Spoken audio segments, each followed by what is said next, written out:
Okay. Hi, everybody. I'm Carol Goldsmith. Today I'm going to read a short story titled Destiny from Louise Erdrich's collection, The Red Convertible. And there it is. Erdrich is an American writer of novels, nonfiction, children's literature, and poetry who is of mixed ancestry. Her father was of German-American descent, and her mother was half French and half Native American of the Chippewa or Ojibwe tribe. Erdrich is an enrolled member of the Turtle Mountain Band of Chippewa Indians. She's one of the best-known members of a literary movement known as the Native American Renaissance. She has won many awards and accolades for her work. In 1984, her debut novel, Love Medicine, won the National Book Critics Circle Award, the only debut novel ever to do so. In 2009, her novel, The Plague of the Doves, was a finalist for the Pulitzer Prize, and in 2012, she won the National Book Award for another novel, The Roundhouse. Erdrich was born in Little Falls, Minnesota in 1954, and was educated in the Bureau of Indian Affairs boarding school at Wahpeton, North Dakota, where her parents both taught. Erdrich's maternal grandfather was the tribal chairman of the Turtle Mountain Band of Chippewa, and Erdrich described his experience in that role in her most recent novel, The Night Watchman. It was out about 2 years ago and is a big bestseller. Although she was not raised in the Turtle Mountain Reservation, she visited many relatives there. These experiences and the many stories she heard deeply inform her books. She traveled back east for college. 1976, graduated with the first class at Dartmouth College to admit women for the full 4 years. While at Dartmouth, she met Michael Doris, an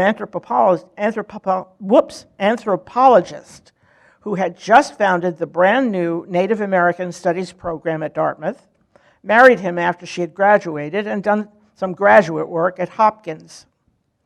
She collaborated with him on a number of literary works along the way. After Doris's death in 1997, she continued to produce many more works, racking up the honors as she went along.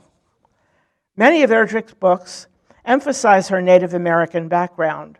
They may be set on a fictional reservation, may have characters from the Chippewa culture, may cite common Chippewa names, and many have autobiographical elements. But some of her works also emphasize the German side of her background, notably her novel, The Master Butcher's Singing Club, which was a finalist for the National Book Award in 2003.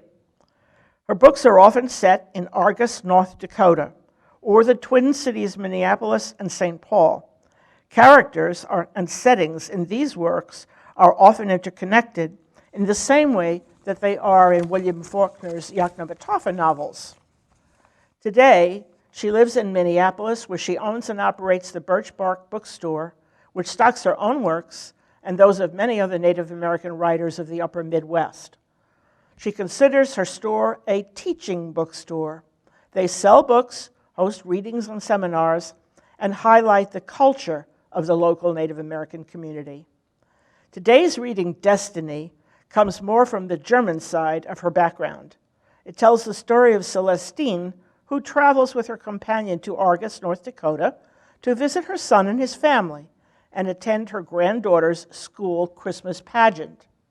I selected it for its extraordinary Gothic humor as the family sits through the Christmas play that has gone terribly wrong and its consequences. So sit back and enjoy her story, Destiny.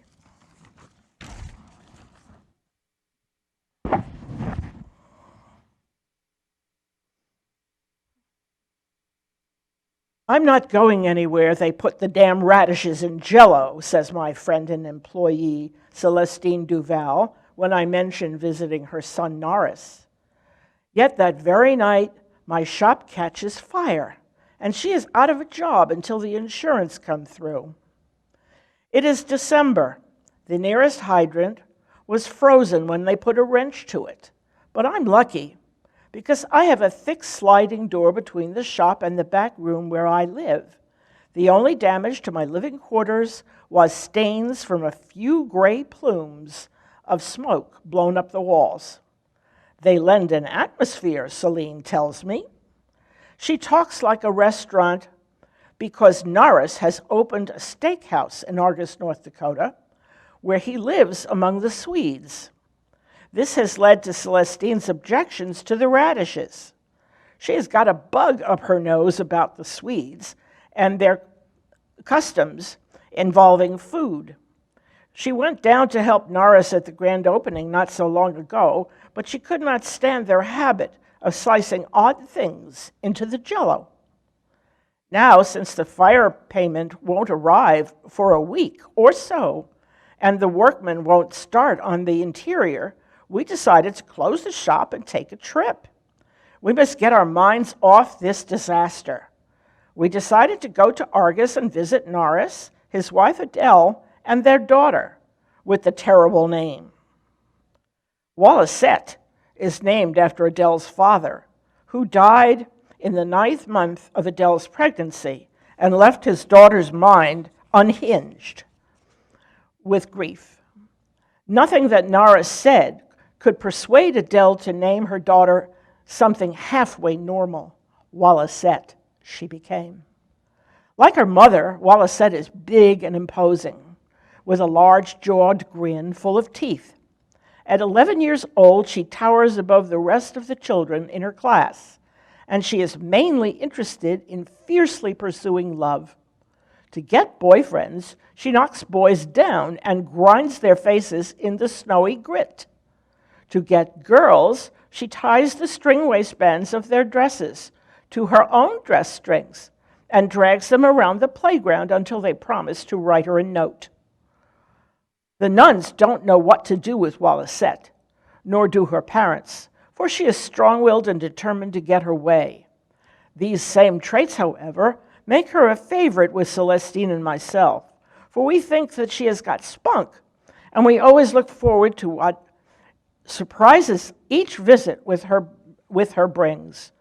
But to visit Wallisette, we must also contend with Norris, and worse, grim Adele, who insists that we help her out in their steakhouse. The Poop Deck is the name of the place. I can't tell you why, except that this name was Adele's idea too. The name does have to be an ocean-going kind of name, we admit. To save money on the renovations, Norris put in portholes rather than windows. Then he painted the outside white and blue like a ship and built a little captain's steering deck up top. He can't disguise the square shape of the building, though. It certainly doesn't look like it could sail anywhere. After 2 hours of driving, we arrive in Argus. The Poop Deck's parking lot is jammed. Furry green plastic branches frame the portholes, decorations for the holidays. Within each porthole glows one red electric candle. Celestine, I say, let's go somewhere else for lunch. She is wearing a white turban on her head and earrings that look like tiny red plungers, Christmas plungers. Her slanting eyes are sharp yellow, and the little purple spider veins in her cheeks have darkened like stitches. If we help out, they'll feed us afterwards, all we can eat, she says. But it's the helping I can do without. It is Saturday, however, and we are pleased to see that Wallisette is behind the counter. Her job is to hang out paper boat flags and red and green lifesavers to the children who eat at the Poop Deck. This she does with the earnest enjoyment. Sometimes she forces the candy so eagerly on the little children that they cry out in fear of her stony jaw and gleaming teeth. She sees us. She ducks under the counter and hauls herself forward. I can hear the sharp ugh as the air is knocked out of Celestine's lungs. It is hard to think of Celestine as anyone's grandmother, but she seems right as Wallisette's. The girl's pale legs are brawny as a wrestler's. She wears dirty white anklets. A strange light shines in her face. Hunched in her black coat, under the turban with its blazing clip, Celestine looks strange too, and the same light glows within her eyes. We join the cooks at the steam tables in the back. I am stationed at the deep fryer with wire baskets and bags of frozen products, fries, shrimp, onion rings, breaded fillets. The fish is always popular because of the boat theme, which is carried on in the menu. Old Tar Special, the waitress yells. Clams Casanova, fish Waikiki. Someone orders a spinnaker salad and a lighthouse malt, a regular malt with a cherry light. I lower a basket of fantail shrimp into the popping grease. This is Wallaceette's favorite item on the menu. I hear her voice through the cook's window, deep and loud. Sure you like candy. You do too. Take these. A child's thin wail grows and is hushed. I peek out. The boy is hoisted onto his mother's arms and carried out, staring over her shoulder, lips hanging. He doesn't know it, but his character has been strengthened by this encounter. Wallaceette stands before another child. This time, she's poking a striped paper flag through the child's buttonhole. The child stands stiffly, paralyzed, as if the slightest movement would cause the big girl to drive the tiny wooden pole into her heart. Don't be a sissy, she booms. You like candy. When the noon rush is over, the three of us sit down in the end booth. The candles blaze in the little round portholes.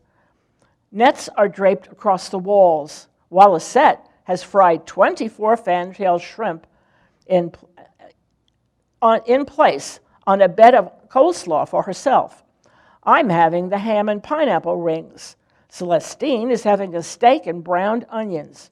She would normally accompany this with a salad, but not here. She won't go near the salad bar because of Adele. In the cooler, Adele's creative Jell-O salads rest in brilliantly colored sheets. They are filled with walnuts, chopped celery, macaroni, onions, miniature pastel marshmallows, and worst of all, sliced radishes. I'm sure glad you came back, Wallace says to her grandmother. Dad was worried that we'd have to come visit you. The last time Celestine visited Norris and Adele, the nasty confrontation over the Jell-O took place. That's why, so far, Adele has avoided us. You're the one I came to see, Celestine tells her granddaughter. Your mother and father can get along perfectly good without me. I guess they can, says Wallaceette, who inherited Celestine's honesty, but not me. An expression that I've never seen forms on Celestine's face. She is watching Wallaceette. It is as though her face is liable to break into pieces, as though the stitching spider veins barely managed to hold her face together. I am confused by this look, and then I realize what it is: tenderness. The heart of Celestine is cold as day, something even she'll admit, but she feels a true tenderness for Wallaceette. You're in time, Wallaceette shouts suddenly. Light breaks over her broad pancake face. Her stony brow lifts. You'll get to see our Christmas play. This is pleasing to both of us. We enjoy Wallaceette's successes and have already seen her in a piano recital playing Song of the Volga Boatman with tremendous expression. Celestine is chewing her steak eagerly with pride and enthusiasm, for Wallaceette has revealed to us that she will play a leading role. I am Joseph, father of the Christ child, she states. Then she grins, long and huge. At first, I think it's awful that they picked a little girl to play the father of Christ. Then I imagine Wallaceette wearing a long, grizzled beard and a coarse robe. I see the carpenter's maul wielded in her fist. She will be convincing. The Donkey of Destiny is the name of this play, she tells us. Her face changes suddenly. I hate the donkey. The light goes out in the window. I distinctly hear Wallaceette's teeth clench together and gnash. I've never heard the sound of gnashing teeth before, only read of it in books. Now I realize why this gnashing of teeth is mentioned so often. It's ominous and frightening to hear. Adele and Norris have made their basement over into what they call a recreation center. A Ham's beer lamp that shows a canoe on an endlessly revolving lake hangs off the side wall. This lamp makes Celestine raise her eyebrows and bend toward me. "No comment," she whispers. We both dislike the lamp with its foolish repetition, on sight, but we do not hurt any feelings. We smile and nod at Norris. At one end of the room is a large cabinet television and a plush couch. In the middle of the room is a pool table that, as Norris now informs us, opens into a bed for guests.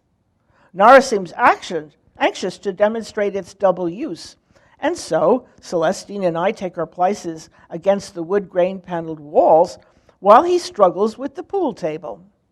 Norris is a small, washed-out, balding man. He is like a version of his mother, left too long in the water. But he's kinder than Celestine, and he wants very much to please us. Hinges creak and springs vibrate as he fiddles with the table. A loose ball rolls through the works. Norris slams his fist to dislodge a hidden latch, and the top springs up like the lid of a box. Then Norris pats a panel loose, and the bed folds into being.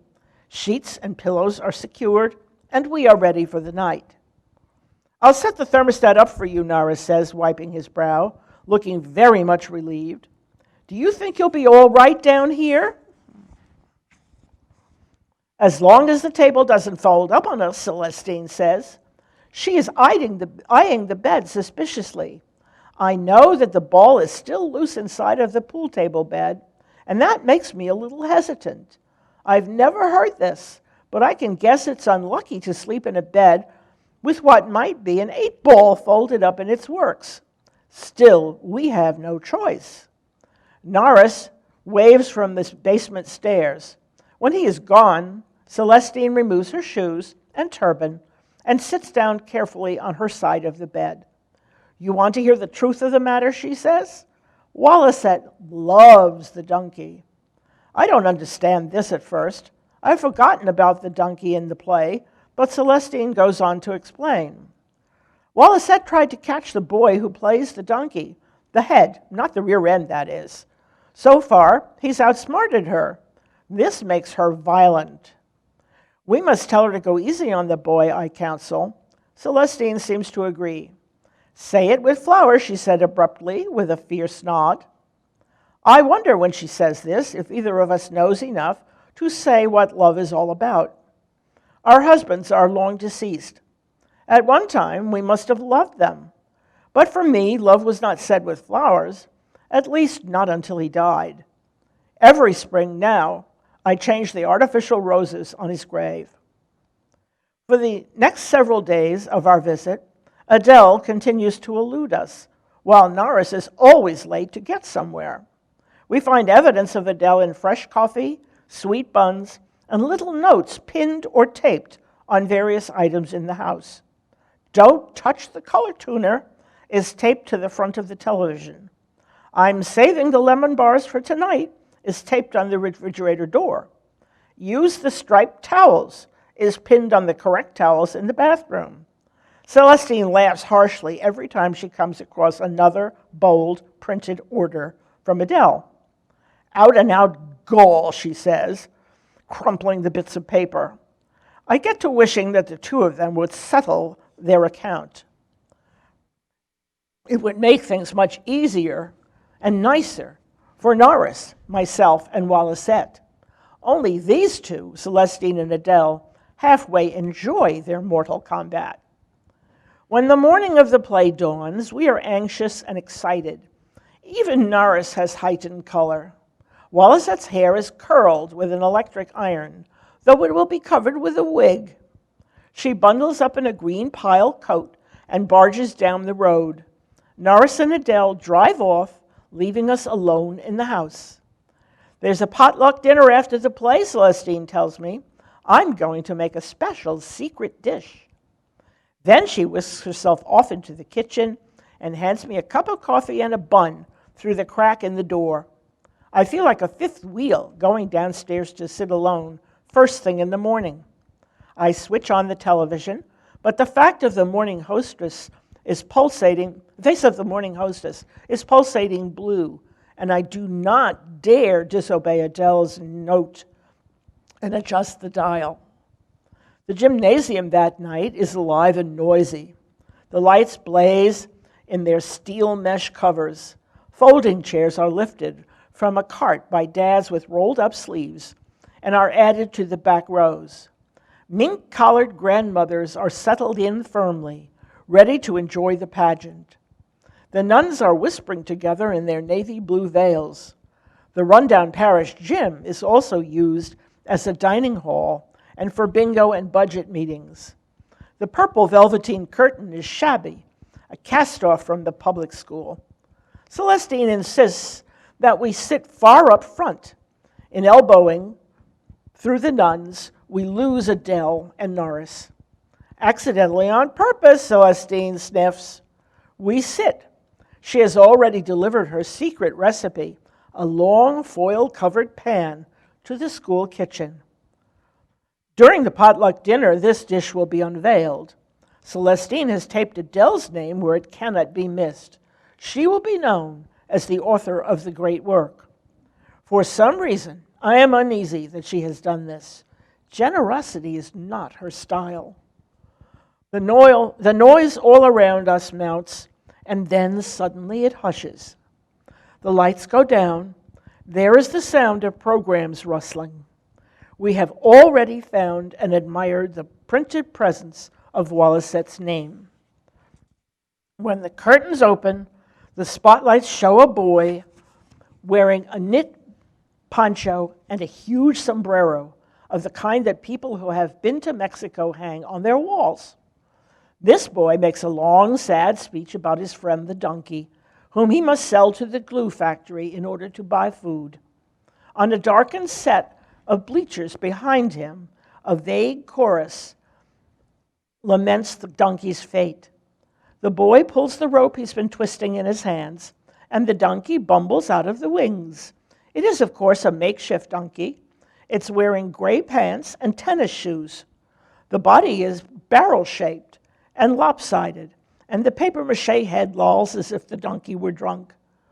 The mouth painted open in a grin, and the slanted black-rimmed eyes give it a strange expression of cruelty.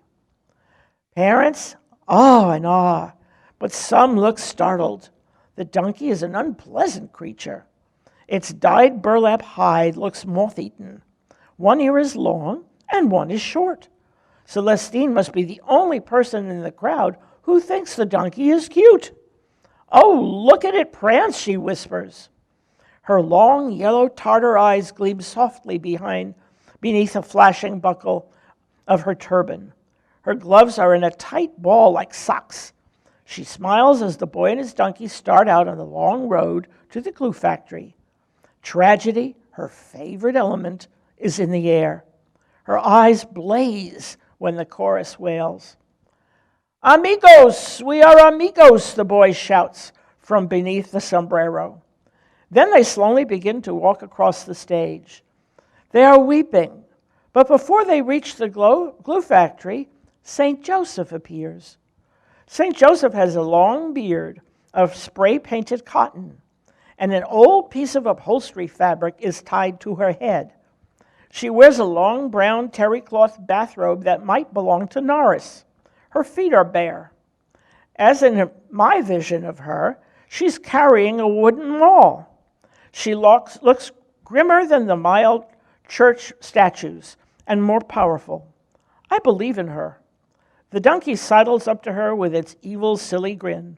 She stands before it with her legs spread wide, balancing on the balls of her feet. All I can see of the boy, whom, according to Celestine, she loves, is a pair of gray corduroy knees and frayed black tennis shoes. Wallisette grabs the donkey around the neck, and the gray legs twitch for a moment in the air. Then she sets the donkey down and says her lines to the donkey's amigo. "Young man, Where are you going with this donkey? I must sell it to the glue factory, for my family is hungry, the boy says sadly. Perhaps I can help you out, Wallisette says. My wife Mary, myself, and our little boy, baby Jesus, want to flee King Herod. My wife could ride this donkey if you would sell it. I will sell my donkey to help you, the boy shouts. He will not be killed. Of course not, Wallisette says. We only ride him across the desert to Egypt. She takes some large coins made of crushed aluminum foil from her bathrobe pocket and gives them to the boy. And so the transaction is accomplished. The donkey of destiny now belongs to Wallisette, who tries to pat its snarling papier-mâché muzzle. But then the episode occurs that we hope will not mar the mind of our favorite granddaughter for life. The donkey balks. Is this in the script? I glance at Celestine, wondering, but her look has narrowed to a flashlight focus of premonitions. Come along, little donkey, St. Joseph says, through gritted teeth. She pulls, perhaps a bit roughly, at the rope on its neck. Suddenly, a hand snakes from the front of the donkey's neck flap and rips the rope out of the grasp of a surprised St. Joseph. Give it back, she yells in quick rage. You're mine. The audience twitters. A few loud male guffaws are heard. St. Joseph hears the audience laughing at her. Fury tightens in her arms, and she raises them all high. I know it will happen. The audience gapes. Then she brings it down clean like swift judgment on the cardboard skull of the beast.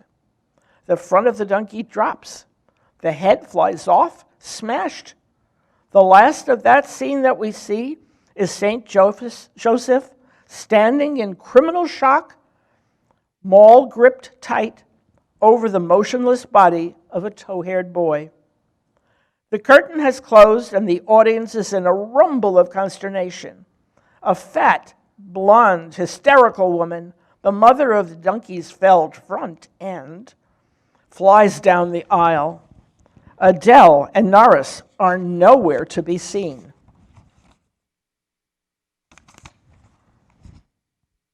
Come, Celestine says, hoisting her handbag on her elbow, or the nuns will take it out on her hide. We leave the chairs, find the side stage door, and slip behind the curtains. Angels and shepherds are standing in dismayed clumps. The painted wood silhouettes of sheep and cattle look stupidly baffled. We see Adele, wide and flat-rumped in a red suit, and Norris, with his bald man's ring of hair, standing with the principal nun, gesturing and gabbling excitedly. The wounded boy is nowhere to be seen. Wallisette is gone too. Adele sees us in the wings and strides over to Celestine. Mother, she says, go home. Where's Wallisette? Celestine asks, ignoring her daughter-in-law's order. She ran out the back door of the gym, Norris says bleakly, and that's the last anyone has seen of her. Get out a search party then, Celestine says. She's barefoot in the snow. But no search party forms at her words. As it turns out, Wallisette was headed home. When we arrive there, she's sitting on the living room coffee table with her feet by the heat ducts. Young lady, Adele cries out, marching toward her, but Norris gets there first. Wait, he said, I think she's hurt. Sure enough, the rare tear is in her eye. She sits in a lump, clutching her play beard, shaking with inner sobs. In Norris's bathrobe, she looks oddly like an ordinary middle-aged man. Her face is pale, streaked with misery, and her small blue eyes are dull and still. Adele and Norris look awed watching her, and do not approach and hug her or pat her, as normal parents might. Perhaps they have never seen her cry before.